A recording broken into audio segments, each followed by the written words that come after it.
네, 감사합니다. 네, 5분만 하는데 지금 15분, 16, 17명 하는 사람이 있어요. 네. 네.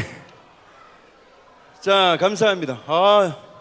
아니 지금 여기가 지금 에어컨을 켠 건데 여러분들의 열기가 너무 뜨거워서 지금 이 에어컨이 감당을 못 하고 있는 것 같아요. 좋습니다. 저 굳이 시키려고 하지 않겠습니다. 자, 여러분, 우리 이렇게 좋은데, 너무 좋은데,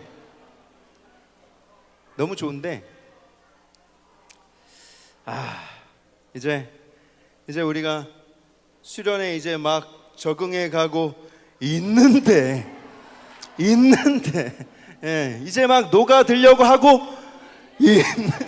있는데 이제 내일이면, 오늘 밤만 지나면 내일 아침밥 먹고 우리가 이제 시흥으로 올라가게 됩니다. 네. 수련회에 녹아들려고 했던 그 마음은 이제 시흥 동산교회까지 잘 간직하고 가셔서 이제 시흥 동산교회에서 녹아드시기를 부탁을 드리겠습니다. 오늘 이 둘째 밤 하나님께서 주신 말씀 짧게 전하겠습니다. 어제 제가 뒤에서 아이들이 막 이렇게 자기 할 말들 하고 그래가지고 제가 그 소리를 이기느라고 제가 큰 소리로 뭐 말씀을 전했는데, 아이들은 또 그러니까 더 큰 소리로 막 너무 힘들었어요 어제. 그래서 오늘은 짧게 전하는 것이 답이겠다 생각을 합니다.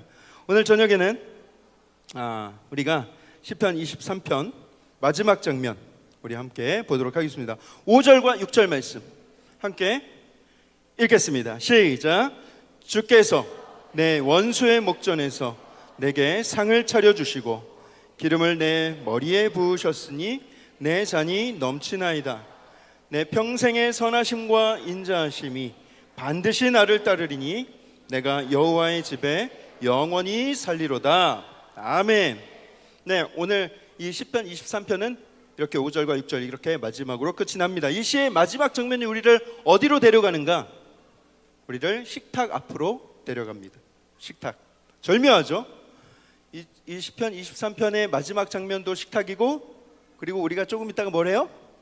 애찬식을 하는데 그 마지막 시간도 우리가 식탁으로 끝날 것입니다. 이 말씀을 통해서 우리가 오늘 하는 애찬식의 의미를 잘 깨닫고 더 깊은 감동이 있는 애찬식이 되길 바랍니다. 5절부터는 지금까지 우리가 계속 양과 목자의 관계를 다뤘지 않습니까? 근데 5절에는 약간 분위기가 바뀌어요. 양과 목자의 장면이 아니라는 걸 알 수 있죠. 왜 그래요? 5절을 보여주세요. 5절에 상이 나옵니다. 그리고 잔이 나오고 머리에 기름을 부어줍니다.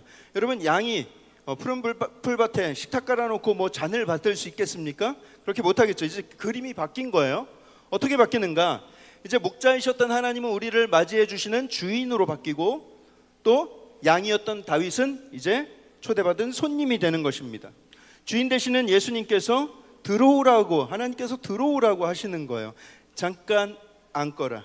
따뜻한 스프와 고기가 있단다. 그러면서 내가 너를 위해 상을 차렸어 라고 우리를 맞아주시는 장면이에요. 그런데 여러분, 여기서 중요한 것은 상이 뭐 어떻게 차려져 있는가, 상이 얼마나 풍성한가, 이게 중요한 게 아니에요. 그 상을 어디에 차려주셨는가입니다. 한번 5절 다시 한번 보세요. 다시 이렇게 말하죠. 주께서 어디에? 내 원수의 목전에서 내게 상을 차려줬다. 이게 무슨 뜻인가? 지금 원수들이 사라진 게 아니에요. 전쟁이 끝난 다음도 아니고 위협이 다 제거된 다음도 아닙니다. 지금 원수들이 여전히 나를 노리고 있어요. 저쪽 편에서 나를 향해서 으르렁 덤비려고 하고 있어요. 그런데 하나님께서 바로 그 앞에다가 상을 차려주세요. 우리가 생각하는 순서랑 정반대이지 않습니까? 먼저 원수를 좀 처단해 주시고 문 닫고 안전한지 확인 다 한 다음에 그 다음에 밥을 먹어야 될 것 같은데, 하나님이 그렇게 하지 않으신다는 거예요. 여러분, 그 시대에 누군가에게 상을 차려준다는 것은 굉장한 의미가 있었어요. 그냥 밥을 한 끼 대접한다는 그런 개념이 아니라, 이 사람 건드리려면, 우리 집에 온 손님 이 사람 건드리려면 나부터 넘어가. 나를 어떻게 한 다음에 이 사람을 건드릴 수 있지, 내가 이 사람 그냥 건드리게 내가 가만 안 둬 라는 뜻을 가지고 있습니다. 한 사람이 광야에서 원수한테 쫓기고 있어요. 막 쫓겨가지고 가는데 저기 불빛이 보여. 전속력을 당해가지고 거기 가가지고 그 족장이 사는 텐트에 줄을 딱 잡습니다. 그러면 그 족장은 밖에 딱 나와보는데 누가 우리 텐트에 줄을 잡고 있네? 그럼 그 족장은 피를 흘려서라도 그 사람을 지켜주어야 했어요. 그게 그 시대의 법이었어요. 나에게 온 손님은 내가 목숨 걸고 지킨다. 그럼 그러니까 이게 단순히 그냥 지친 나그네한테 밥을 먹여주는 그런 이야기가 아닌 것입니다. 하나님께서 사람들 앞에서 또 원수들 앞에서 공개적으로 선언해 주시는 거예요. 이 사람은 내가 내 집에 초대한 사람이다. 이 사람은 나의 초대 손님이다. 이 사람에게는 내 상에 앉을 자격이 있다. 우리가 괴롭히는 문제가 다 해결되어야 평안이 온다고 생각을 합니다.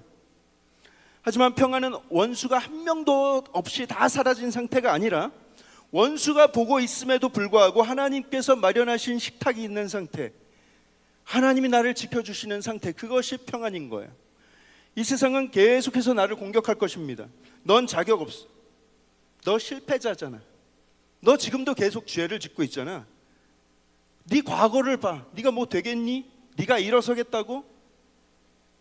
세상은 자꾸 우리에게 그런 소리를 할 거예요. 세상의 소리만이 아니죠. 내 자신의, 내 내면에서도 그런 소리가 계속 들릴 것입니다. 내가 왜 이것밖에 안 될까? 나는 아무리 노력해도 왜 나는 이 정도밖에 안 될까? 하나님이 나를 정말 용서하셨을까? 나 같은 사람 하나님이 쓰실까? 다른 사람 다 괜찮아 보이는데 왜 나만 이러지? 그런데 하나님께서 그 목소리 하나하나에 다 대답해 주시는 것이 아니야. 말로서가 아니라 뭐예요? 상을 차려주신, 가장 좋은 자리를 손님에게 내어주신. 우리가 뭘 잘해서 그 자리에 앉게 되는 것이 아니라 그냥 주인께서 우리를 따뜻하게 초대해 주신.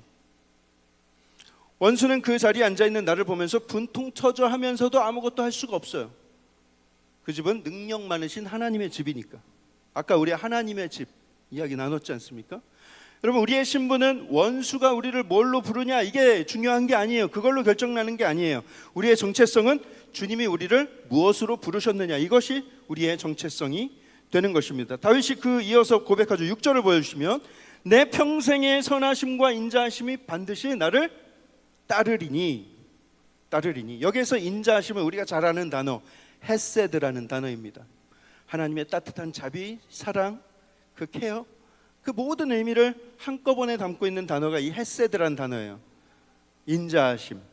그리고 그 뒤에 따른다는 표현 있죠. 나를 따르리니. 이거는 너무 얌전하게 번역을 했어요. 사실 이 원어의 의미는 라다프라는 단어인데 뒤쫓다, 추격하다라는 뜻이에요. 뒤쫓다, 추격하다. 그러니까 앞에 가는 사람을 맹렬하게 추격하는 그런 동사예요. 그러니까 다윗은 지금까지는 누구한테 추격을 당했어요?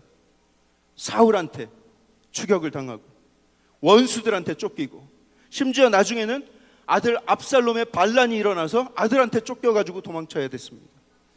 다윗의 인생 뒤에는 늘 누가 쫓아왔어요. 지겹게 늘 쫓아다녀. 그래서 이 다윗은 눈만 감으면 누군가 자기를 쫓아오는 그런 발자국 소리가 막 들릴 정도로 막 너무 힘든 거예요. 그런데 이제 와서 다윗이 자기의 인생을 돌아보니까, 나를 쫓아온 것은 원수가 아니라 하나님의 선하심과 하나님의 인자하심이었구나. 돌아보니까 내 평생에 나를 따른 것, 나를 끈질기게 쫓아온 것은 하나님의 선하심과 하나님의 헤세드였구나. 이것을 깨닫고 내 평생의 선하심과 인자하심이 반드시 나를 따를 것이다, 이렇게 노래하고 있는 것입니다. 여러분, 다윗이 넘어질 때 계속해서 두려움이 따라왔고요. 죄를 짓고 무너졌을 때, 그런데 그 두려움 말고 하나님의 인자하심과 자비하심이 다윗을 포기하지 않고 끝까지 추격해서 따라잡았다. 다시 일으켜 세우고, 다시 회개하게 만들고, 다시 하나님 안에서 관계를 회복시키시고, 다시 하나님께 예배하는 예배자로 세우셨던 것이죠. 그래서 평생에 원수한테만 추격당한 줄 알았지만 돌아보니까 은혜가 나를 더 끈질기게 추격하고 있었구나. 여러분들의 인생도 한번 돌아보십시오. 우리는 내가 하나님을 지금까지 찾았다고, 내가 하나님을 쫓아간다고 생각을 했을 것입니다. 내가 꽤나 열심히 신앙생활하고 주일 안 빠지고 헌금생활, 기도생활, 말씀생활, 내가 주님을 붙들고 있다고 생각을 했을 거예요. 그렇지만 자세히 돌아보세요. 내가 하나님을 찾기 전에 하나님이 나를 먼저 찾아주셨고, 내가 주님을 붙들고 내가 주님을 쫓아가기 전에 하나님의 은혜가 나를 바싹 쫓고 있었어요. 하나님의 견인, 끝까지 나를 이끌고 가시는 하나님, 나를 포기하지 않으시는 하나님. 우리는 하나님을 찾아낸 사람이 아니라 하나님께 붙잡힌 사람입니다. 다윗이 그랬어요. 그러면 이제 내가 누구한테 헤세드를 베풀까? 그래서 다윗이요, 은혜를 추격당한 사람이잖아요. 지금까지 은혜에 추격당한 사람이잖아요. 그러니까 그런 사람은 항상 결말이 그래요. 다른 사람을 또 은혜로 찾아 나섭니다. 은혜로 추격당해 본 사람은 항상 누군가를 추격해요. 은혜를 가지고. 내가 누구한테 헤세드를 베풀지? 누구였어요? 자기는 막 지금 자기 코가 석자야. 자기가 죽을 것 같아. 자기 쫓기는 상황이야. 그런데 누굴 도와줘요? 그일라 주민들을 도와주죠. 그리고 우여곡절 끝에 왕이 되어서는 사울의 손자 무비보셋을 자기의 상에 앉히고 그와 같이 식사를 했습니다. 평생 자기를 죽이려 했던 그 원수, 사울의 마지막 후손, 원수의 손자, 사울의 마지막 후손인데 그를 처단하지 않고 오히려 그에게 자비를 베풀면서 자기 아들들과 함께 앉혀서 상을 나눴다. 겸상을 했다는 거예요. 아까 제가 상에 앉히는 게 무슨 의미인가 알려드렸죠. 이게 얼마나 큰 은혜인지 아시겠죠? 여러분, 오늘 저와 여러분들이 함께 나눌 애찬의 자리가 바로 그런 자리가 되길 원합니다. 누가 나를 대접해주지, 누가 나에게 떡을 넣어주지, 이런 생각만 하지 마시고 오늘 내가 누구에게 헤세드를 베풀 것인가. 하나님의 은혜가 나를 평생에 쫓아왔으니 이제는 내가 그 은혜를 받은 자로서 이제 나는 누구에게 이 은혜를 나눠줄 것인가. 그것을 생각하면서 떡을 나누는 시간이 되기를 원합니다. 내가 누구한테 먼저 다가갈까? 이 교회는 왜 내가 새신자인데, 나는 등록한 지 얼마 안 됐는데 나를 안 챙겨주고, 나는 아는 사람도 없는데 누구한테? 그러지 마시고요, 적극적으로 찾아가서 해보세요. 그래서 빵을 넣어주는 그런 시간이 되기를 바랍니다.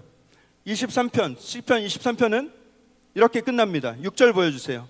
내가 여호와의 집에 영원히 살리로다. 내가 여호와의 집에 영원히 살리로다. 마지막 단어가 풀밭도 아니고 골짜기도 아니죠. 원수나 상처나 죽음이나 이런 게 아니라 집입니다. 집으로 끝나요. 처음에는 그분이 누구신지를 알게 되었어요. 여호와는 나의 목자신. 그리고서 마지막에는 내가 여호와의 집에 영원히 살 것이다. 내가 어디에 속한 사람인지를 알게 된 거죠. 저와 여러분들은 그분의 집에 속한 사람입니다. 우리는 한 주인 아래서 지금 한 상에 놓여서 함께 먹고 마시는 그런 특별한 은혜를 가진 주의 사람들입니다.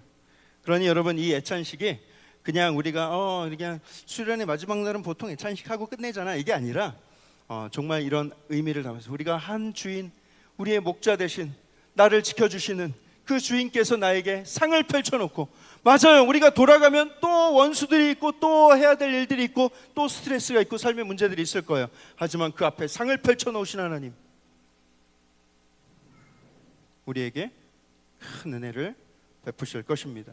우리 함께 이 시간 이제 애찬식을 나누겠는데요, 상을 앞으로 쭉 한번 가져오시겠어요? 남자분들 좀 두세 분 뒤에서 도와주시길 바랍니다. 상을 앞으로 가져오시고요, 각 조의 조장들이 앞으로 나와주세요. 조장들이 아니라 그래, 조장들로 해야 되겠다. 그렇죠? 조장들 해야 되나요? 그냥 해도 되죠? 그냥 해도 됩니다. 자, 이제 우리가 여러분들이, 제가 디렉션을 드릴게요. 이제 앞에 빵이 놓여질 겁니다. 우리 하나님께서 우리에게 차려주신 상이라고 할 수 있어요.